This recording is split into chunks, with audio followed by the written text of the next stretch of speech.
Hey, friends, welcome back to the Big Talk Podcast. I'm your host, Tricia Brouk, founder of the Big Talk Academy, award winning director, producer, and author. And this is episode 572. This week, I am super excited to be in conversation with my dear friend, the incredible Tanya Dalton. I had the honor of working with Tanya on her Oxford Talk, and I know that you are going to love hearing from her today. She is a best selling author, top female motivational speaker, and nationally recognized productivity expert. She did this amazing segment on the Today Show as well, by the way, so go check that out. She helps executives and entrepreneurs step into purposeful leadership.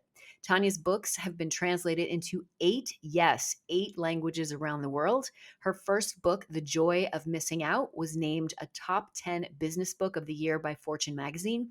And her podcast, The Intentional Advantage, has received millions of downloads from listeners around the world. Tanya is considered a thought leader in purposeful productivity and leadership by some of the world's leading publications, including Forbes, Inc., Fast Company, and Real Simple. She's also the founder of Inkwell Press Productivity Company, a multi-million-dollar company providing tools that help people do less while achieving maximum success. I am so excited to share this very beautiful, intimate, personal, and inspiring conversation with you. Thank you so much for doing this with us, everybody. Let's drop in. Tanya, I am so excited to have you as a featured guest today on the Big Talk Podcast. Welcome. Thank you so much for having me. We're going to have so much fun today. We're going to have an amazing conversation, and I'm so excited to be able to introduce you to my audience because you are an extraordinary, woman, human, but speaker. And I just love being able to talk with you about your process. You are a seasoned, masterful communicator and speaker. And we have not worked together. This is not about that. This is about me highlighting you and supporting you because I get to see you speak. It's actually not totally true because we did work together on Oxford Talk. So I was going to before, say, we did Oxford Talk. that's right. Let's go back in time, though. Give our listeners a little bit of backstory as to how you found your voice and what led you to really pursue the career as being a highly sought after keynote speaker. Yeah, I love that question because we have to rewind really, really far back because I have been on stages, doing interviews, doing TV, media, all kinds of things since I was 5. So, really, really little. I used to get paid to go around and perform and to sing and dance and do all these things when I was young. It's actually how I was able to buy my first home. That was my down payment, was the money I made as a child. And so How did I not know you were a child star, Tanya? I don't know. I think that's funny that you didn't know that because we talk about a lot of things. We do. I love knowing that and learning it in front of our listeners and our audience. I love that. So you really understood the art form of speaking and communicating and performing and what it meant to be in front of an audience and managing nerves and all that stuff. Oh, yeah. I did a major production of The Sound of Music with thousands of people in the audience when I was 8 years old. So we did a full month long of doing full run shows, matinees, evening performances, the whole thing. And I loved it, loved being on stage. In fact, my mom likes to tell a story about how I went and I did the audition, and she was like, okay, there's lots of little girls here, lots of people. So we're going to be okay no matter what. And I went on the stage, and it was a big stage with a big empty audience during the audition. And I was the first person they called up, and they said, we want you to sing a cappella. And I go, I don't know what that means. How I have adorable. no idea what that means. And so I've always just had this ability to, first of all, question things and not feel like, well, I should know this, or, and just go out there and do it. And then as I got older, I eventually became a teacher. So I taught in a classroom. I have a teaching certificate. And it's almost like, for me, speaking is this intersection of these two great passions of mine: entertainment and education. And it's like these roads have come together. And that's what we do when we're on stage because we're there to entertain. Absolutely. We want the audience to have that emotional roller coaster, take them on the highs and the lows. I mean, there's nothing greater than after you get off stage and the audience is like crying or moved, and and they come up to you, right? But it's also about educating them. So it's both of those together. And I feel like my life path has set me up for this one thing, to be a speaker. I absolutely believe that. I've seen you speak. I've seen you do the Today Show. I did have an opportunity to direct your Oxford talk in New York City, which was so easy. It was so effortless, just tiny adjustments, and then you take direction so beautifully and easily, and you just make those adjustments. It's really fun to do that to work with Thank you. seasoned actors slash speakers like you. Well, I have to say it was a dream to get to work with you as well because I felt like you just pushed me right where I needed to be pushed. You would say like, "Ooh, let's try this." And then I would do it. I'd be like, "Oh, yep, that felt right." So it was this great symbiotic relationship, right? Where you were telling me and you were looking at me from the outside and seeing how I could craft it and sharpen it and really make it better. And then I was able to respond. That was fantastic. I loved it. Thank you. It was a dance. It was definitely a dance for sure. It definitely was. It was such a pleasure. And so, when you think about preparation as a speaker, and for everybody who's listening and watching, we're going to put Tanya's information in the show notes so that you can book her for your next event, because she is going to be able to inspire your audience to take action. And there is so much value that she can bring to an audience about productivity and many other things. And I want you to kind of unpack that for us, Tanya, because I know that you speak about productivity. That's what you did in the Oxford talk. And I know that's what got you booked on the Today Show, which was an amazing segment.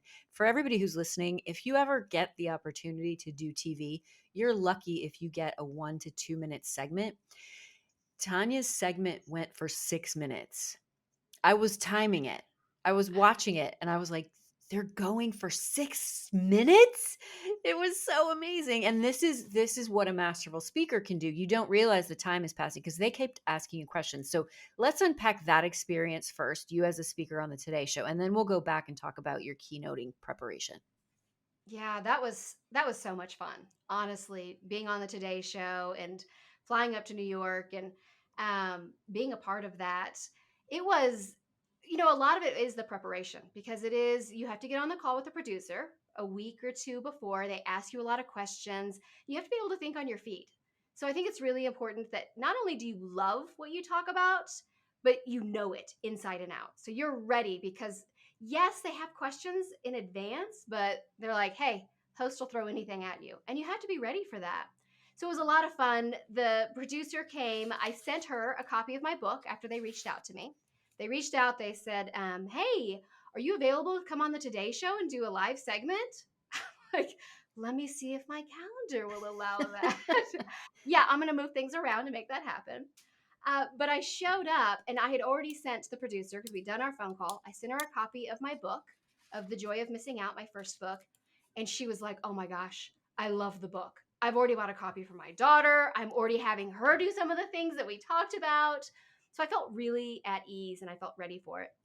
And so we went through, we talked about the graphics that we were going to have on the screen. And I think that's a big thing when you're doing media because they have to have graphics. You have to know the order of the graphics that they're going to be popping up and putting on the screen so that you can make sure you're hitting those talking points. It doesn't have to be exactly the same, but you have to say, okay, I know we're going to talk about this first and then this next. So you have to have a rhythm, very much like speaking, right? Where you have it memorized, but you leave a lot of grace and a lot of flexibility for the audience, right? When you're on stage, you do the same thing for media. You're leaving a lot of grace and room for the host to ask you questions.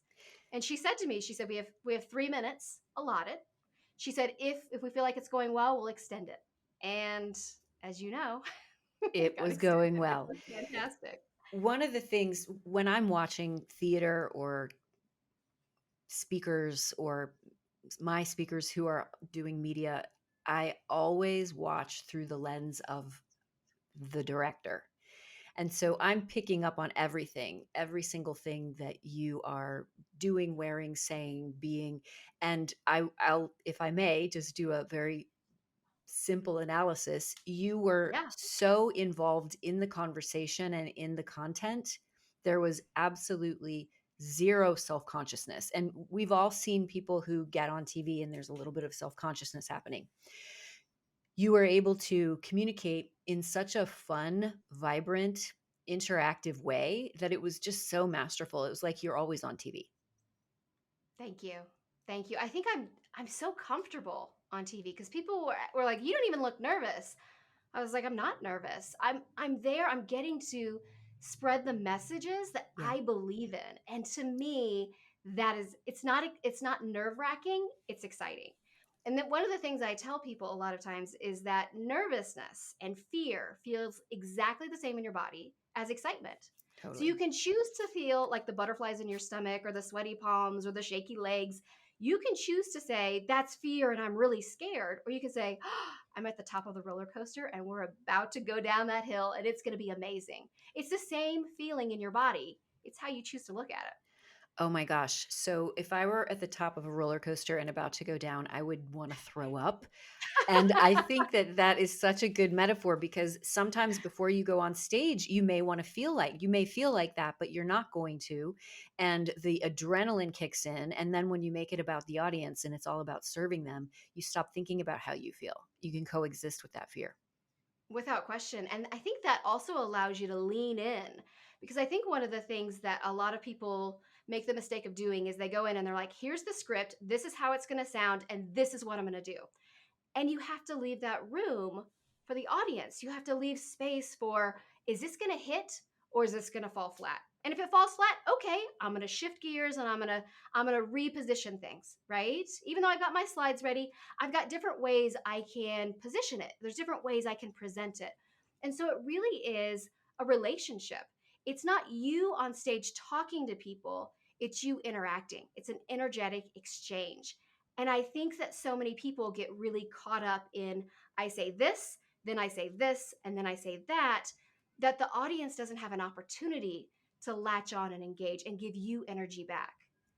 I actually just heard this most amazing story the other day, and I was like, oh, I have got to tell Tricia this story because I didn't know this was true.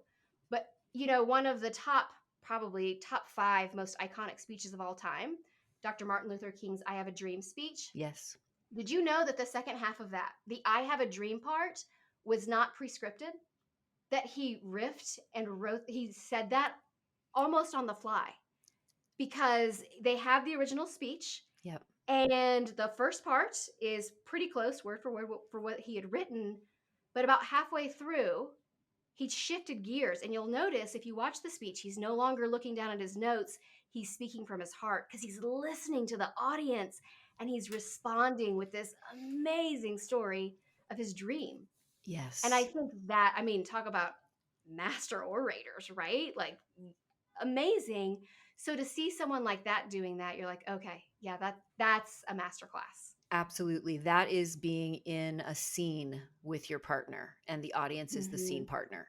And that's what I love that you're saying is energetic exchange. And I speak the language of you're playing a scene with your partner who happens to be the audience and they may not be actually speaking back to you. However, you are absolutely in a scene with them. And if you're not getting what you want from them, you have to change your tactic. You have to change what action. And so in that moment where Dr. Martin Luther King Jr. was energetically experiencing what was happening and what the audience wanted and needed from him, that's that beautiful moment of channeling and allowing Yeah. yourself to be in a place of um, potency. I am big on memorization, and Hmm. you Hmm. memorized your Oxford talk beautifully. And when I think about memorization and also being in a scene with the audience and giving yourself that permission to go off book and then come back on book, when you speak, I often see, and I've watched a lot of video of you speaking, and I've been in the room with you speaking. I often see you're clearly prepared. You clearly have your script, your slides, and you also are very playful. Can you share with our listeners a little bit about your process on how you maintain this sophisticated professionalism while also being very playful inside of the container that you create? Yeah, well, thank you. First of all, I have a lot of fun on stage, and I want my audience to have a lot of fun. I'm taking them on an emotional journey, but I want them to enjoy it. I want them to say, yeah, I cried. Wow, that felt amazing, right? Get them to think. So, obviously, I have slides, and my slides are designed, I don't have a single bullet. I don't believe in bullets on slides. I just don't think you should do that. That's like, 1984 kind of things. Like, and we don't do icebergs on any of the slides. That's another big no-no because every corporate slideshow has What's hidden an beneath the iceberg, ice? right? So, all of my slides are there just to enhance the entertainment. There's lots of movement. Sometimes I'll throw in funny memes or gifs or things like that. And so I am having a serious conversation about your relationship with time or discovering and understanding your purpose and how purpose can be found in your job. But at the same time, let's have fun while we do it. So I really do try to tap into the energy of the audience. And one of the ways I do that is I spend some time on the front end. First of all, learning about who the audience is, understanding if it's a company or organization, who they are, what they do, why they do it. And then a day or two before the event, I'll usually go online and I'll look up memes. I love looking at memes because it tells you kind of the current thoughts, the things that their industry think is funny. Even if it's an industry I've spoken to time and time again, I'll go and see what's the current things that are being laughed about or are being mentioned. And that way you can really lean into those. And those are the moments where you connect, right? Again, it's that energetic exchange. And when you connect and you make that contact with them, they connect back with you. So I do have my talk memorized, but I allow myself the grace to sometimes shift how I'm saying my words or how I'm hitting a point. But I'm always very intentional with when I get to a point, I have a very short, very powerful phrase that I want them to memorize, right? Or want them to know. And that'll be the only thing on the slide. I stop what I'm doing. I make sure that it gets the full attention. I'm generally center stage when I do it. And it's like, here's the point. And then we move to the next thing. And again, during my talk, when we're talking about purpose, we talk about all kinds of things like the journey of women to be able to wear pants, right? That's a whole, like how society shifted and how someone's purpose really was to get women to wear pants. And then we talk about the zombie apocalypse, and that's how ideas spread. I think there's a lot of fun and engaging ways that we can get our audience to connect with very serious topics like purpose that has some weight to it or heaviness or finding meaning in what you're doing. They're like, oh, how do I find purpose? It feels heavy. Well, let's talk about some fun topics to get you there, right? And so I really try to play with the audience and make sure that they are really enjoying it as we're educating them. Entertainment and education. Absolutely. And what you're sharing, which I'll just highlight, is for our listeners and our viewers, is the whole idea about it's about the audience. You make it about the audience, you learn about the audience, you go in and you serve the audience. And that's what most speakers forget about because they're all like, I hope my content's really good. I hope I do a good job.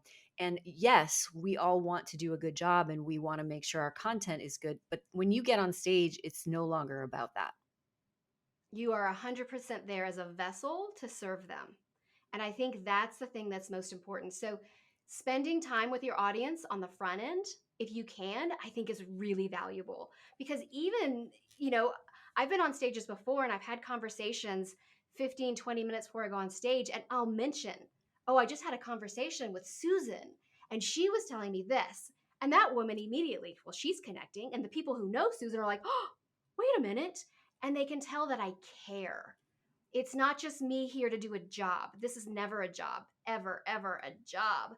It is 100% about getting people to want to transform, getting people to connect, getting people excited and energized about what they get to do every day.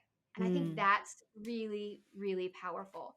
So, engaging with the audience on the front end, I love engaging with the audience afterwards. I love Q&As. I love going to cocktail hour afterwards and mingling with people, hearing what resonated. I think that's important too. I pay attention. What resonated with this audience? Ooh, they like that? Okay, I might use that again, right? Or, what did they think didn't resonate? Just as important. So, really, again, as we were saying, it's a relationship. It's not just you on stage, it's that relationship back and forth. Educate, entertain. It's a relationship. It's about the audience. I also love that you're talking about the business. And what that means is you're doing market research afterwards at those Q&As so that you can find out what resonated, what you can use again, how you can better serve the audience at the next event. What else can you share with our listeners about the business of speaking? I mean, there's so much to it. To me, And I want to it highlight really oh, quickly, you did say that it's not a job, and I agree with you. It's a responsibility and it's a mm, privilege, and I know that you see it that way. However, you are a sought after paid keynote speaker, so it is a business. yes. Okay, thank you for that correction. I totally agree. What I meant by that is it's not something I'm going and just checking things off my Right. list. It is a business, and I treat it like a business. To me, one of the things that's most important is that my event planners feel cared for. They feel taken care of. So from the very first interaction with me, I make sure I am quick to respond, or my team is responding very quickly. We have a full event planner kit that we hand to them that's got all the information they need. I have everything set up so that they don't have to ever say, oh, wait, what do we need? Or what do we, because I've already sent them, I'm sending them my headshots. They've got my introduction, and I don't do my bio as my introduction. I do something different for my introduction. I make sure I give it that to them in a 20-point font on a sheet of paper so they can literally just read it off of there, right? So little tiny things that help them feel taken care of. I offer to shoot a short little 1 to 2 minute video for their audience, getting them fired up and getting them excited about what we're going to be talking about. Little things like that that you can do that really, again, relationships. I'm always about going deep on everything that I do. And I think with your event planners, you have an opportunity to set the tone for that relationship. You want their job to feel easy, so then they're happy to refer you to other people, right? But you also want them to feel really excited about you coming on stage and getting to share with their audience. So, everything from the very beginning, I have full SOPs, standard operating procedures, full procedures for how we interact when we're sending emails. So we have a couple of surveys that we send. One that we send to them before they get on the initial call, right? Understanding who their audience is, what their budget is, those types of things. But then as we get closer to the event, once they've booked me, we have a secondary one that we send them out that's got more pertinent information. How many people are going to be the audience? What kinds of job positions are they? What percentage are male or female or non-binary or all of those things?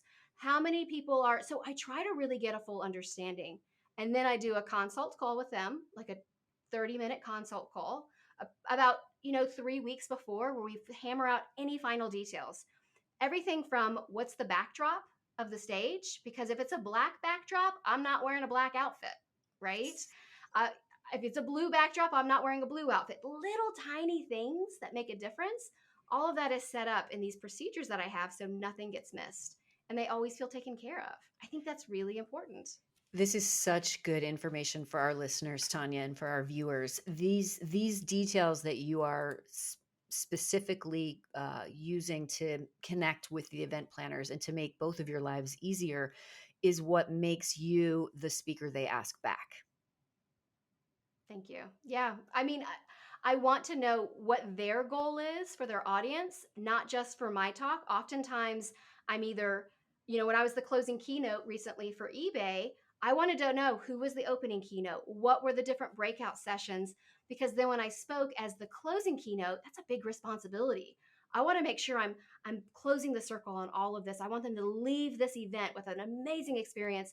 I'm pulling all the different things. Well, I know with your opening keynote, you talked about these things, and then you had these breakout sessions. So, weaving all of that together so it feels nicely tied up together, I think is an important part of our job. I think so too. And not everybody thinks that way. I think what you're touching on, which I love, is the whole aspect of community. Yes, you are the closing keynote. However, you are making yourself part of the entire event and the entire community by wrapping it up like that and making sure that everybody's been acknowledged. And that's what also makes you stand out. It's not like you're just um, showing up 30 minutes before you're supposed to speak, not talking to anybody, getting on stage, delivering your keynote, and then leaving. You're actually integrating into the event so that the organizers not only feel taken care of from pre-production, but also they can tell that you care about their event and it's not transactional. Oh, absolutely. I think that's so important to care, because that comes through even in your delivery of what you're talking about when you're on stage. people can read whether you care or not, whether you're just there, you're one of those people who does just show up, does your bit, heads off stage to the car waiting for you. I think there's a lot to be said for that foundation that you're creating. Again, I'm about going deep on everything that I do. Yeah. And there are times where you have to show up, do your talk and leave because you might have another event that you need to get to.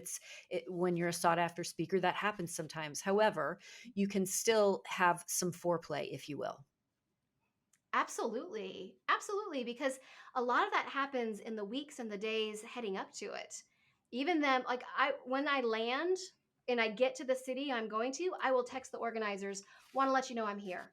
I don't want them to question whether my plane is late, whether I have any issues or I'm not going to be there.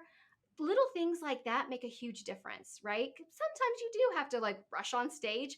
I had one time where I had to I was supposed to fly in the night before, and because of weather and all kinds of delays, I ended up my plane landed 2 hours before I was supposed to speak. I literally had slept in the airport the night before. I had to get a rental car, drive the hour to get to the event place, and I made sure I was communicating the entire time. Okay, my flight has been delayed, but don't worry, I'm already on the 5 o'clock in the morning flight. I want them to just feel like, hey, event planners have so much to worry about. They don't need to worry about me. I'm good. I'll take care of me. You do what you need to do to make the rest of the event a success. Such great advice. I'm so excited that we went into the business side of your speaking life. I love it. I would love for you to share with our listeners and our viewers a little bit of behind the scenes of your rehearsal process. What does the rehearsal process look like for you leading up to these keynotes? Yeah, that's a good question because obviously I am leaving space and room to be able to lean into the audience, but I go through and I know the flow of what I'm doing. And so I use a technique where I visualize the different parts of my talk have different visual cues in my head. And then those visual cues play with each other. So for example, earlier I was talking about my keynote where I'm talking about purposeful productivity and finding meaning with your job where you are right now. We talk about women wearing pants, and there's this whole slide that I show with women wearing pants today and their ankles are showing, and I talk about how scandalous it is because back in the 1800s when they first came up with this idea, that would be scandalous. Well, the next slide I have is about the zombie apocalypse. That idea spread just like anything else, just like smiles, just like yawns, just like the zombie apocalypse. So I have the women with ankles showing on their pants, and then I have this zombie apocalypse. So mentally, I think about zombies biting the ankles of these women, right? So it's like little silly. The funnier it is and the weirder it is, the more likely you'll remember it. So then I know that the zombie apocalypse is next, and then I've got another cue for the next one. So in my head, I know exactly what's flowing, from one slide to the next because the slides are there to support me and I want to make sure I'm staying on track. Otherwise, people are like, what is this slide? That doesn't make any sense. Right, right. Absolutely. And that's part of the rehearsal process for everybody who's listening as well. You must rehearse with your slides. You can't just go Mhm. on stage and have somebody advancing them for you and not know what's happening with the flow of the piece. And you need to rehearse in a space that you feel like it doesn't have to be the same size, but the same shape as where you're going to be performing, which is why it's a great question to ask. What does the stage look like? Is it elevated? How large is it? Because you want to practice, you don't want to just pace. That's one of the mistakes a lot of speakers, they just pace or they stand in one spot. You want to really masterfully use the stage. So going left of the stage and then giving a point and then going right of the stage. And now I want to be center. So I'll practice even those types of like body movements. It's not just knowing the words and knowing the slides, it's also knowing what am I doing with my body? Am I leaning in? Am I softening my voice? Am I bringing a big point and talking really loud? What is the emotion I'm trying to evoke? So, all of those are different levers that you can pull. It's not just the words, it's how you say it and how you deliver it. Yep. Music to my ears, Tanya. So good. So good. I love speaking about the art of speaking with you. So fun. All right. Are you ready for some fast talk? Sure, let's do it. What is your favorite book? That's like asking me to choose my favorite child, which changes from day to day. But I have this great book. I was actually going to send it to you I want you to read it. I just read it. It's called The Midnight Library. Have you read it? No. Is it fiction? Oh, it's a fiction book. I've read a lot of nonfiction. I'm trying to push myself to read some fiction. Okay. And I loved it because I love a fiction book that gets you thinking. And Mm, it got me thinking about regret and how we process regret. I So love the good. title. I love the title, The Midnight Yes. Library. Amazing. Who's your favorite speaker and why? I love Mel Robbins. I love how she goes outside of the box. Like when she does a virtual event, she doesn't do a virtual event like most people do, where they just do the same performance right in front of a camera. She totally shifts it and she engages her audience really, really well. It's amazing to watch. Amazing. You just shared with us how you memorize. Do you want to go share anything else there in terms of your visual? Um, I think for me, because my slides are incredibly visual, knowing what my slides are really does help me. And a lot of times I will visualize those as well. But yeah, like doing the little points like the zombie and the ankles, that for me is probably the best way to memorize. Awesome. What do you do the day before you speak? The day before I speak, I rest up. I'm usually traveling wherever I'm going. I like to get there the day before. I don't like any stress of travel the day of if I can avoid it. I generally get to whatever city I'm going to. I relax. I do a nice dinner by myself, and I generally do a meditation. I get a hotel room that's got a bathtub so I can relax. And while I'm in the tub, I'll run through and make sure I know all of my cues. And then I just Love it. sleep. So good. And Tanya, what's the podcast you're currently obsessed with?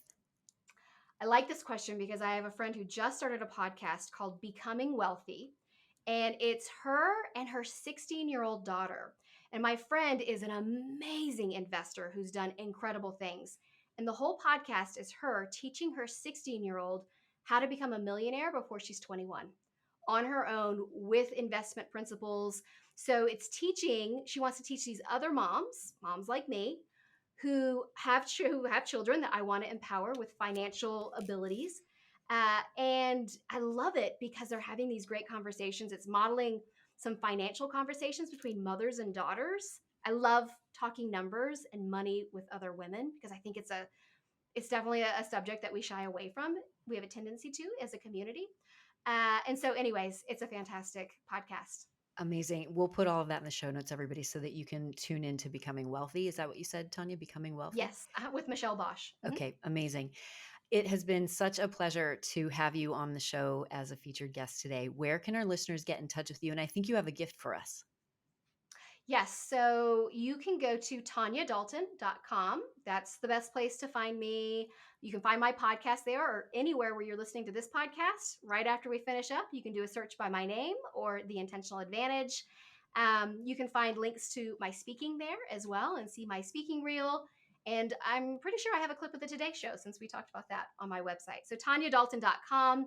And if you go to tanyadalton.com/miracle, there is a little free gift for you, a free course that you can take about that I call the 5-minute miracle. And it is 5 minutes to really truly revolutionize your day. You'll feel ultra productive and have more purpose in your day. So tanyadalton.com/miracle. Amazing. Thank you so much for that. Again, we'll put all of this in the show notes for you, everybody, so that you can get your miracle.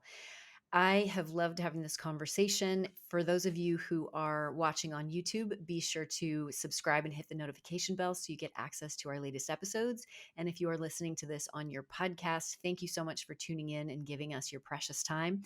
And we would love to hear what your thoughts are. Hit me up on Instagram and share what your biggest takeaways are today with this amazing conversation with the incredible Tanya Dalton, who is available for keynoting, and you know where to reach her.